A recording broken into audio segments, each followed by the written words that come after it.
ओम। भगवान ने गीता जी के 12वें अध्याय के दूसरे श्लोक में सगुण उपासकों को श्रेष्ठ योगी बताया, क्योंकि सगुण उपासक सुख दुख लाभ हानि में भगवान को निमित्त मानता है और यह सोचकर संतोष करता है कि चलो जो हुआ अच्छे के लिए हुआ है, भगवान ने मुझे बचा लिया, मुझे गिरने से बचा लिया, मुझे फंसाने से बचा लिया, आदि आदि विचार करके वह संतोष कर लेता है। इस तरह वह अपने बल की अपेक्षा भगवान की कृपा को ज़्यादा मानता है और खुश रहता है। फिर 6वें और 7वें श्लोक में भगवान ने कहा कि जो मेरे इस तरह मेरी आश्रय रहता है, मेरे प्राण रहकर कर्म करता है, उसका मैं योग क्षेम के साथ साथ मृत्यु रूप संसार समुद्र से भी उसका उद्धार करने वाला होता हूँ। अब ऐसा श्रेष्ठ योगी बनने के लिए 8वें श्लोक में भगवान ने समर्पण योग रूप साधन, 9वें श्लोक में अभ्यास योग रूप साधन, 10वें श्लोक में भागवत अर्थ कर्म रूप साधन और 11वें श्लोक में सर्व कर्म फल त्याग रूप साधन का वर्णन किया। इनमें से पहले 8वें अध्याय के समर्पण साधन की बात करते हैं। भगवान कहते हैं कि मुझ में मन को लगा और मुझ में ही बुद्धि को लगा, इसके पश्चात तो मुझ में ही निवास करेगा, इसमें कुछ भी संशय करने की ज़रूरत नहीं है। मन बुद्धि को लगाने का मतलब है कि अब तक मनुष्य जिस मन से जड़ संसार में ममता, आसक्ति और सुभोग की इच्छा, आशा आदि के कारण बार बार संसार का ही चिंतन करता रहा है और बुद्धि से संसार में ही अच्छे बुरे का निश्चय करता रहा है, उस मन को संसार से हटाकर भगवान में लगाए तथा बुद्धि के द्वारा निश्चय करे कि मैं केवल भगवान का ही हूँ और भगवान ही मेरे हैं तथा मेरे लिए सर्वोपरि परम श्रेष्ठ परम प्रिय भगवान ही हैं। ऐसा दृढ़ निश्चय करने से संसार का चिंतन और महत्व धीरे धीरे कम होने लग जाता। तराजू की पलड़े के समान जितना जितना संसार का महत्व ज़्यादा होगा तो भगवान का महत्व कम होगा, और भगवान की तरफ भगवान महत्व ज़्यादा होगा तो संसार की तरफ झुकाव कम होगा। दूसरी बात, संसार के पदार्थ जो भी है वह पुरुषार्थ से ही मिलते हैं, लेकिन भगवान पुरुषार्थ से नहीं मिलते, बल्कि अपनी और संसार की अपना बल और संसार की कामना और त्याग आसक्ति के मिटने पर ही भगवान का अनुभव होता है। अब 9वें श्लोक में भगवान जी कहते हैं कि यदि तू इस तरह है, मुझ में मन बुद्धि को लगाने में समर्थ नहीं है, तो अभ्यास रूप योग के द्वारा मुझको प्राप्त करने की इच्छा कर। अभ्यास रूप योग साधन का वर्णन करते हैं भगवान कि अभ्यास रूप योग के द्वारा मेरे को प्राप्त करने की इच्छा कर। अभ्यास और अभ्यास योग अलग अलग हैं। किसी लक्ष्य पर चित्त को लगाने, बार बार लगाने को अभ्यास कहते हैं, और लक्ष्य एक हो लेकिन रास्ते अलग अलग हों। जैसे कि लक्ष्य को प्राप्त करने के लिए लक्ष्य तक पहुंचने के लिए जो भिन्न भिन्न साधन हैं उनका उपयोग ही अभ्यास योग है। जैसे आपको कहीं जाना है, दिल्ली से कहीं जाना है, और जाने के लिए हम अलग अलग साधन उपयोग करते हैं। जैसे कभी रिक्शा पकड़ा या गाड़ी पकड़ी या बस पकड़ा आधा रास्ते तक, तो ये तो अभ्यास, ये चलने का नाम अभ्यास है, लेकिन पहुंचना एक ही जगह है, तो यह अभ्यास योग हुआ। इस तरह समता यानी भगवान का अनुभव प्राप्त करने के लिए किए जाने वाले भजन, कीर्तन, सत्संग, नाम जप आदि साधन को करना अभ्यास योग है।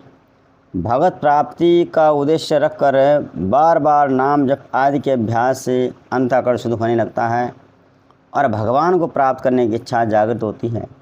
संसार की सफलता और असफलता में क्षमता आने लगती है। भगवत प्राप्ति की तीव्र इच्छा होने पर भगवान से मिलने की व्याकुलता पैदा होती है। व्याकुलता से सांसारिक आसक्ति और जो हमारे अनेक जन्मों के पाप हैं वे नष्ट होने लगते हैं। एकमात्र भगवान में ही अनन्य प्रेम हो जाता है।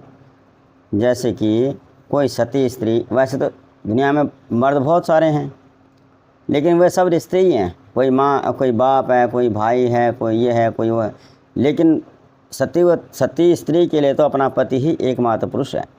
इसी तरह से संसार में सारा व्यवहार होता है लेकिन उद्देश्य एक ही होता है, वह भगवान। इसको कहते हैं अनन्य प्रेम। अब 10वें श्लोक में भगवान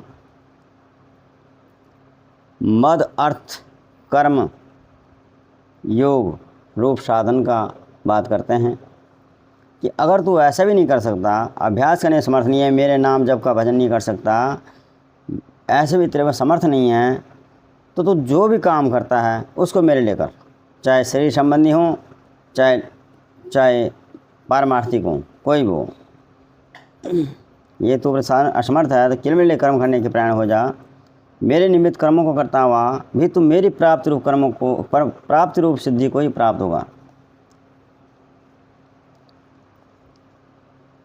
अपना उद्देश्य संसार का भोग और संग्रह न बना करके एकमात्र भगवत प्राप्ति ही बनाना है। कर्म तो करना ही है भाई, कर्म तो करना ही है, भगवान क्या क्या है और मेरा कर्तव्य है। इस तरह साधक से गलत काम तो होंगे नहीं। और भगवान को अपने बीच में और काम के बीच में रखने के कारण अपने किए हुए कर्तव्य से होने वाले जो सुख दुख हैं, लाभ हानि है, पाप पुण्य है, उससे बच जाएगा। जैसे कि कोई नौकर अपने मालिक के साथ जाता है और अपने मालिक का काम करता है अपने मालिक के साथ, तो काम करते हुए चाहे उस काम करते चाहे उसका कोई नुकसान भी होगा तो उसका कुछ फ़र्क नहीं पड़ता और फ़ायदा भी होता है तो कोई फ़र्क नहीं पड़ता है। वो फ़र्क पड़ेगा तो मालिक पड़ेगा। नौकर को तो काम करना ही है, वो काम करने के लिए रखा गया है, चाहे जो हो वो करते माने अपने काम करता है, जो भी हो, घाटा फ़ायदे से कोई मतलब नहीं होता है। तो ऐसे ही हमें काम करना है भगवान के लिए, और जो भी घाटा फ़ायदा पाप है भगवान ही छोड़ना है। इस तरह से भगवत अर्थ रूप साधन है ये। 11वें श्लोक में भगवान कहते हैं ये तू ऐसे भी नहीं कर सकता, इतना भी तू नहीं कर सकता, मेरी प्राप्ति रूप योग कैसे होकर भी इस प्रकार साधन करने में तो असमर्थ है, तो अपने मन बुद्धि और विजय प्राप्त कर और सब कर्मों के फल का त्याग छोड़ दे। स्वार्थ का त्याग कर परमेश्वर को ही परम आश्रय परम गति समझकर निष्काम प्रेम भाव से सती श्रोमणी पतिव्रता स्त्री की भांति मन वाणी शरीर द्वारा परमेश्वर के लिए ही यज्ञ कर, दान दे, तप आदि संपूर्ण कर्तव्य कर्मों को कर और उसका फल छोड़ दे। अब इस श्लोक में भगवान कहते हैं भाई जिसका भगवान पर तो उतना विश्वास नहीं है पर भगवान के विधान पर तो उसका पूरा विश्वास है, अर्थात देश समाज सेवा आदि करने में अधिक विश्वास है, उसके लिए जिस फल को प्राप्त करना उसके बस की बात नहीं है, उस फल की इच्छा का त्याग कर दे। फल की इच्छा का त्याग करके कर्तव्य कर्म करने से उसका संसार से संबंध विच्छेद हो जाएगा। कर्म तो करे पर फल की इच्छा न करे। मनुष्य की इंद्रियां फल को छोड़ने से अपने आप बस में हो जाती हैं। फल को दृष्टि में रखकर किया गया कर्म के कारण ही हमारे मन बुद्धि इंद्रियां विचलित होती हैं। तो यह हुआ सर्व कर्म फल त्याग रूप साधन।